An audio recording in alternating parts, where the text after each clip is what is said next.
Hey everybody, welcome back to Tim Travels. It's Terry, your host, with my sidekick Beatrice. You know, I gotta say my co-driver Jack is, he's just been a joy to be around. Doesn't ask a lot of stupid questions, and he's just like this bright shining light that I just can't get enough of. Looking good, buddy. Looking good. So anyway, today is October 27th. Let's do a little this day in history stuff. My seat's bouncing back and forth. Does anybody know how to fix these stupid Packard seats?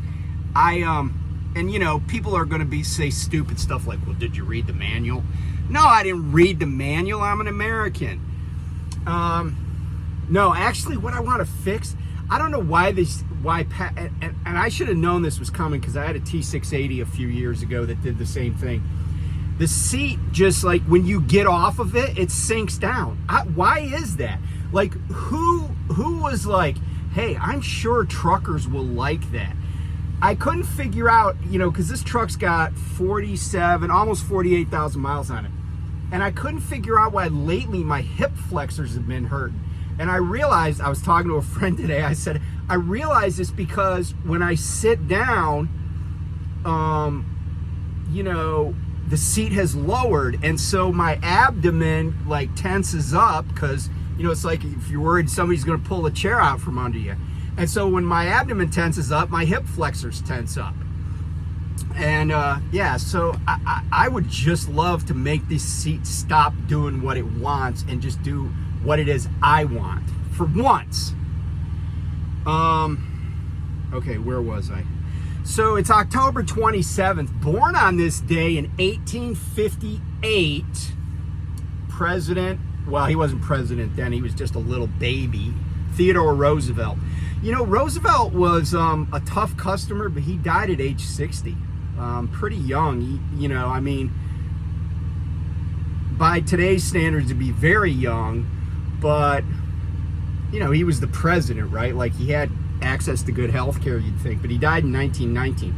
And I don't know, I think he died in early 1919, so I don't know if he had the Spanish flu or something. Maybe that's what took his life then. That would be interesting to know.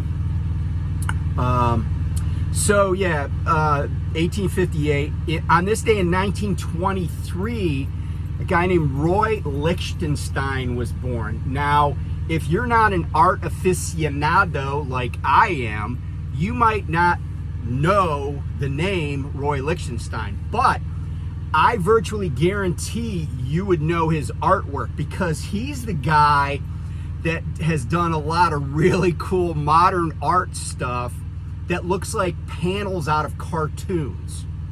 And you know what? I'm gonna put one of his pictures in one of his pieces of artwork in here right now.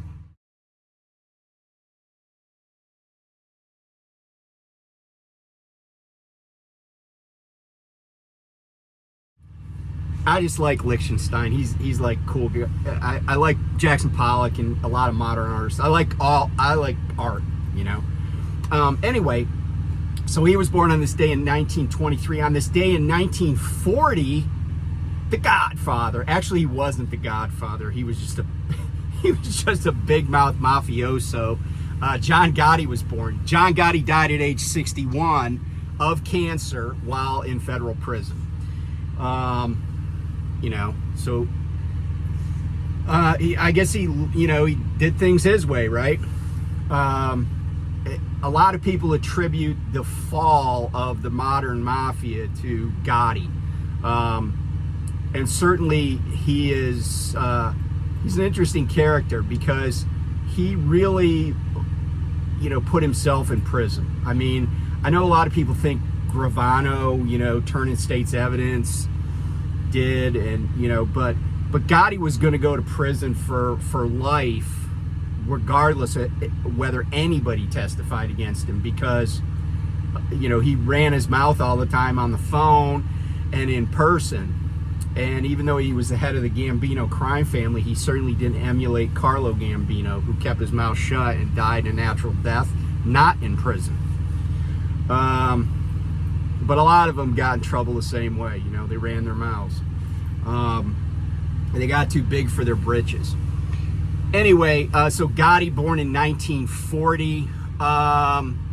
What else? Oh, in 1978 on this date, Menachem Begin, who was the prime minister of Israel, and President Anwar Sadat of Egypt both received the Nobel Prize for accomplishing what are called the Camp David Accords, which is the first basically peace treaty between an Arab state and the Israelis. And Sadat was murdered in 1981 because of that by, guys associated with the Muslim Brotherhood. In fact, Ayman al-Zawahiri, who was Osama bin Laden's second in command, he was jailed during the collection of the conspirators in Sadat's murder. So he was involved in, nefarious stuff for a long time. But Sadat was murdered because he had entered into a peace agreement with the Jews. Begin was not murdered, but one of his successors, Yitzhak Rabin, was murdered by a fundamentalist or hardline Israeli, again over peace. And I think it's interesting that what's going on in the Middle East right now, right? There are, for as long as I've been alive, and certainly predates me, there have been forces in both camps who are opposed to peace. And there have been forces in both camps that tried to be peaceful and stuff. And it's ironic that Sadat and Rabin both paid with their lives for just trying to be peaceful. So it's a sad commentary on the state of the Middle East. So that's today.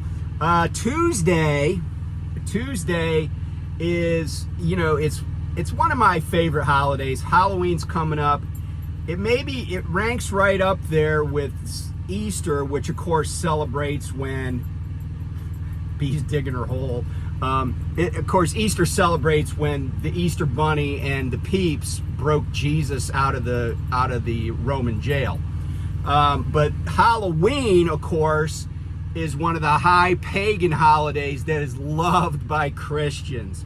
This is where Christians dress their little kids up as witches and other terrifying goblins and stuff, and go around and knock on old people's doors and tell them to give them candy. So I wonder, I wonder what the people who conducted and who were the victims of the Salem witch trials would think. They'd be like, wait, what?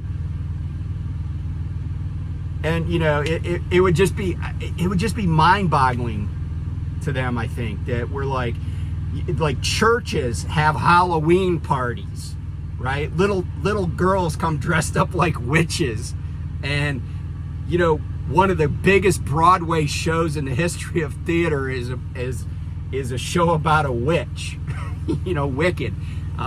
It's just it just boggles my mind, and don't get me started on Christmas, which is, Christ wasn't born in December, right?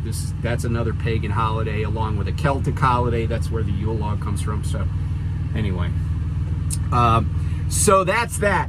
So I was talking to a friend today who's a driver at Prime, and it might not be who you think it is, but anyway, he and I were talking, and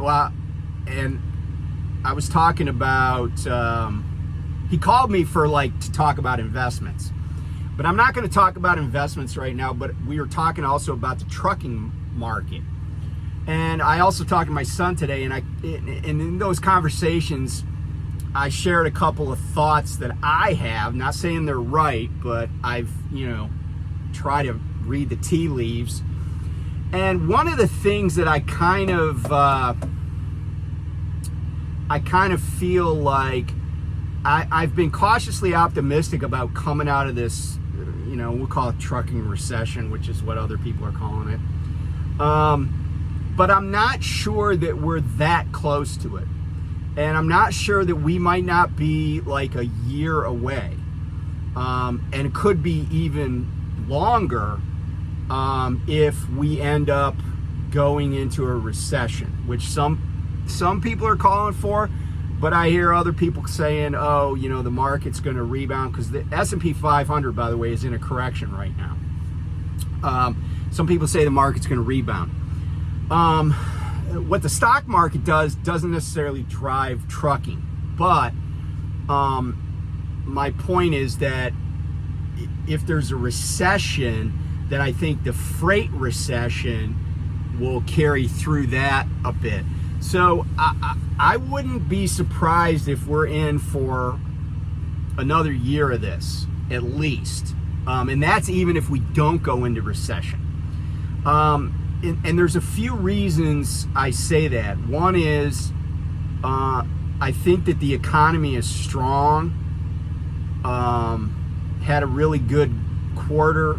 Third quarter GDP numbers came out, showed a lot of growth. I don't know if the interest rates are going to go up again, but here's what I'm, reading in trucking, and I look at these publicly traded companies. I used to always talk about U.S. Express, but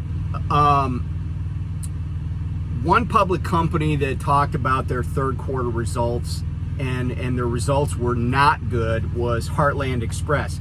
Now, Heartland Express bought Millis Transfer about 4 years ago, and it had done a lot of the integration of those two brands before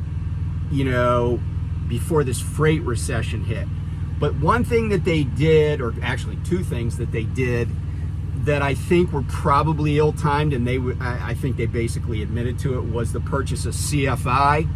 And they bought CFI, which is out of Joplin, Missouri, from TFI International, which is a Canadian company, which is, I think, the largest trucking company in the world. And they have dozens of brands. Like, the list of companies that are under TFI International is like huge. But they bought CFI, and then they also bought Smith out of Roaring Springs, Pennsylvania, Smith Transport. They're the ones with the black trailers, black trucks. They mostly run, I don't think they run anywhere east of the west of the Mississippi. I'm not even sure if they run much west of, say, I-65. But anyway, so Smith is the other company they bought. Well, what happened is that their OR, right, their operating ratio for Heartland, their adjusted operating ratio for Q3 was 104 and change. And as I've explained before, operating ratio it's a number that reflects how much did you spend for every dollar of revenue that you made. Well, they spent $1.04 and change for every dollar in revenue they made in the third quarter. And a lot of that is attributable to CFI and Smith. Now, the thing that their CEO said in his earnings call or their press release or whatever is that they're basically firing customers. Now, it might seem counterintuitive to fire customers at a time when freight is down, like loads are down. But they're not doing anything different than what TFI International did with T-Force when they bought out UPS Freight. They said, hey, that customer does not pay enough for us to handle their cargo, for us to take their stuff. And the other thing that the CEO of Heartland said was they're going to cut out unprofitable, in addition to unprofitable customers, they're going to cut out unprofitable lanes or routes. So, you know, there are going to be some shippers looking for service, but, you know, they're not going to be getting it from Heartland or Heartland's, you know, subsidiaries. It's the idea is that they want quality over quantity, and they want their profit margins to get back to where they were, because Heartland has historically had an OR down in like the 80s, which is really good for an irregular route truckload carrier.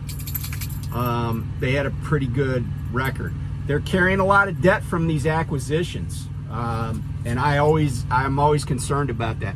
Covenant Freight out of Chattanooga, they had a down quarter.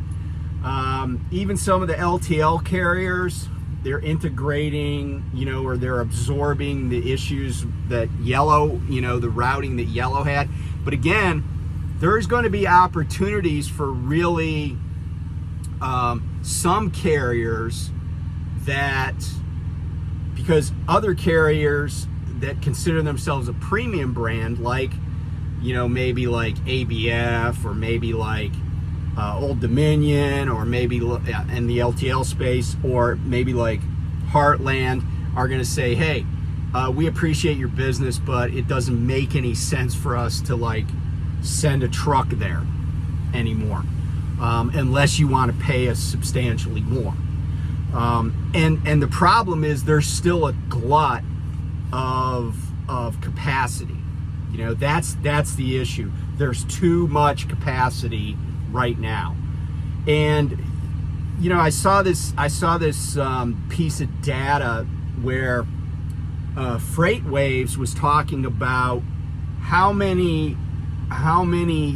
much capacity is needed, and they said that we're basically, and this is crazy, but we are 78 weeks away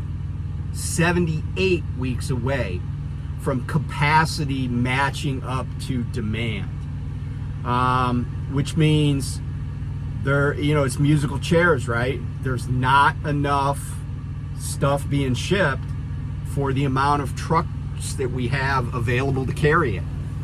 And so there could be some more bloodletting. And, you know, a lot of people reach out about, you know, like coming into this business and stuff. And my advice to people that want to come into this business right now is, don't come here thinking, no matter what anybody's told you, don't come here thinking that you're going to be hitting home runs every week or every month. Because every person that comes into the industry is adding to that capacity glut. Now, sure, there are people leaving, but you got to ask yourself, why are they leaving, right? There are still companies that are hiring. No company, including Prime, wants to completely shut down recruiting, right? Because recruiting is like any other system that you have, right?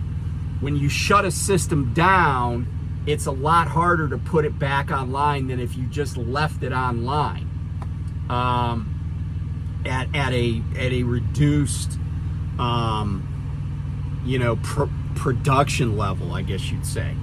So, you know, that's why, you know, and this is true across all sorts of things, right? Like the U.S. defense industry always says to the government, hey, look, we have to be building at least one of this kind of ship, you know, or we're going to lose the people that build these kinds of ships, for example. Or, you know, it's true across industries, right? And companies don't want to just turn the faucet completely off.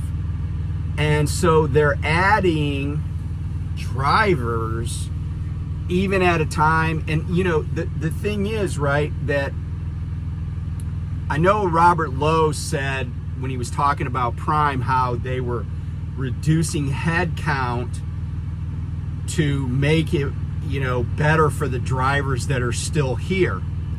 And that is one impact of it.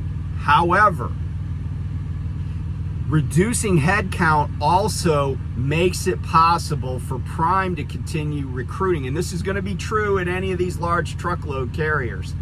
It's going to make it possible for them to continue to recruit and have seats for these people. So when you lose,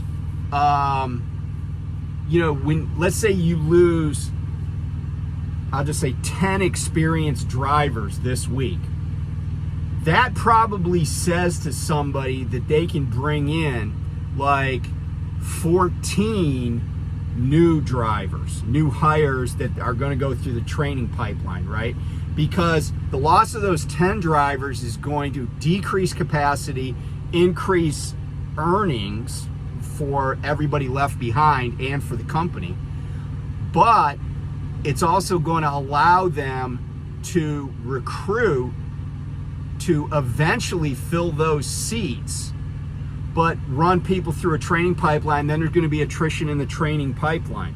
So it's just moving pieces around.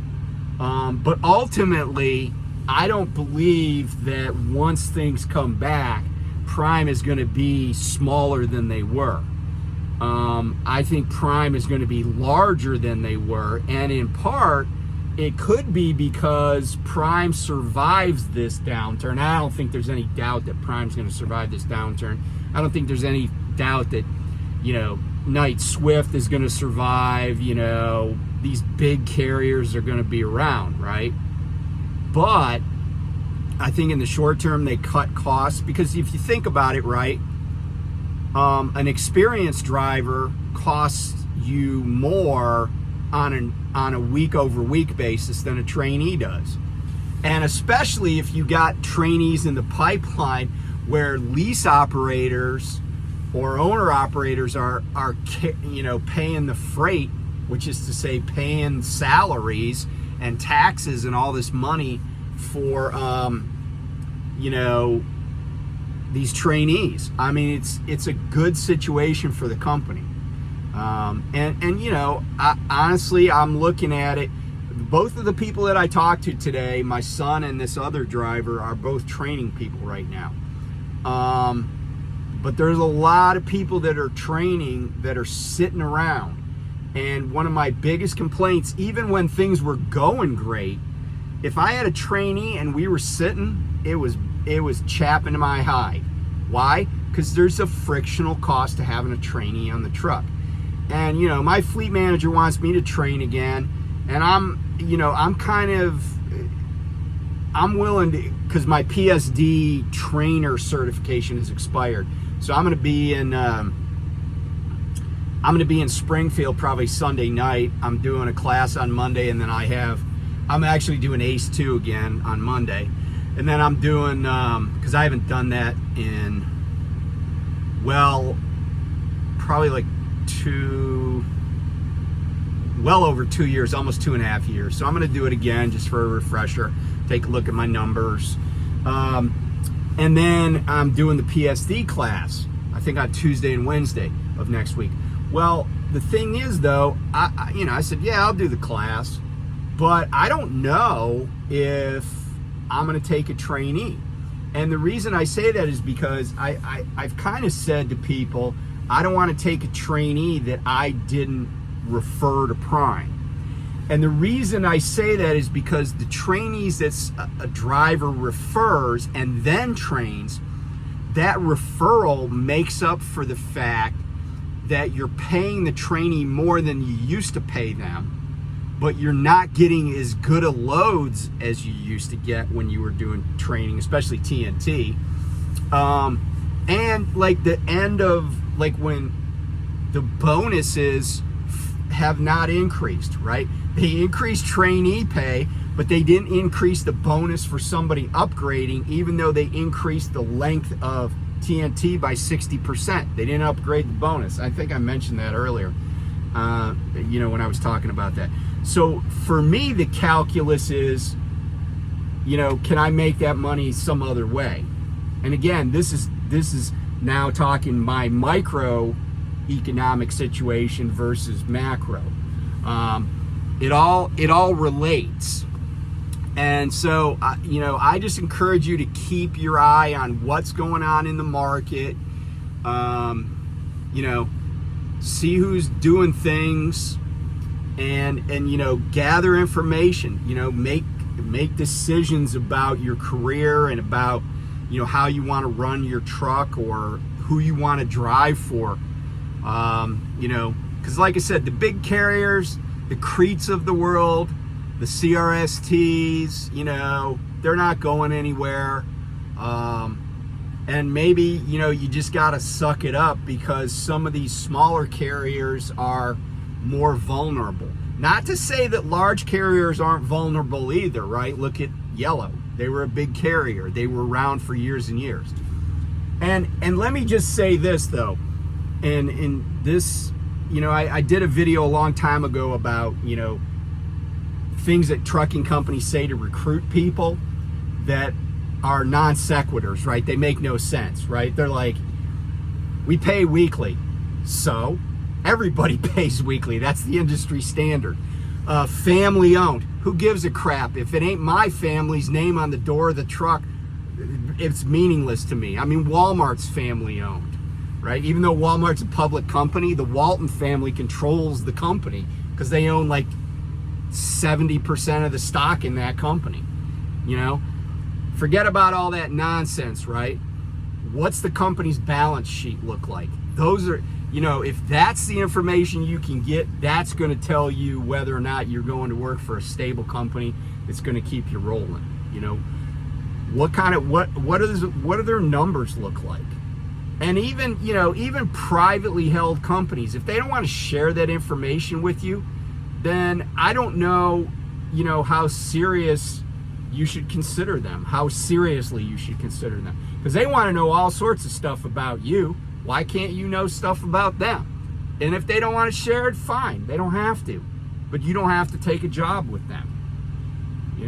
I would be very wary of any company right now that's paying bonuses. Like, why the hell are they paying bonuses? There are drivers that can't find work right now. Now, I know a lot of them came from like Yellow and stuff, and they don't want to go over the road. But, think it through. Think it through. That's all I'm saying. So anyway, thanks for watching, and I'll talk to you soon. Bye.